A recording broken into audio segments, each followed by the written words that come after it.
बिल्कुल सही है। आधुनिक संदर्भ में जहां जन्म शब्द का सीधा अर्थ शारीरिक पैदाइश से लिया जाता है, उपनिषदों की इस गहरी अवधारणा को समझाने के लिए तारांकन पुनर्जन्म शब्द शायद अब पूरी तरह सटीक नहीं बैठता।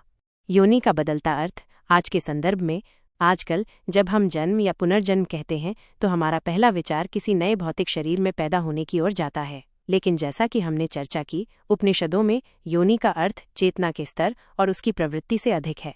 इसलिए हम कह सकते हैं कि यह योनि यानी चेतना का स्तर और उसके अनुरूप व्यवहार लगातार बदलती रहती है। यह एक निरंतर चलने वाली प्रक्रिया है जहां आपके कर्म और आपकी सोच आपकी चेतना के स्तर को हर पल ऊपर या नीचे ले जाते हैं।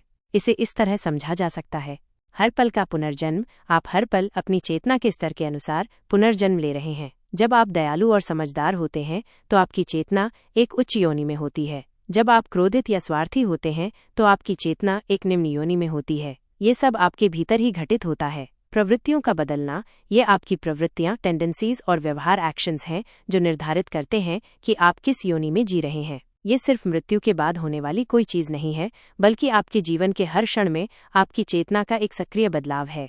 तो आपकी बात बिल्कुल सही है कि योनि बदलती रहती है और यह बदलाव हमारे जीवन भर चलता रहता है। यह एक सतत विकास या पतन की प्रक्रिया है जो हमारे कर्मों और चेतना के स्तर पर आधारित होती है। यह उपनिषदों के कर्म सिद्धांत को और भी प्रासंगिक बनाता है, जहां हर कर्म और हर विचार मायने रखता है। क्या ये आपको इस अवधारणा को समझने में और मदद करता है?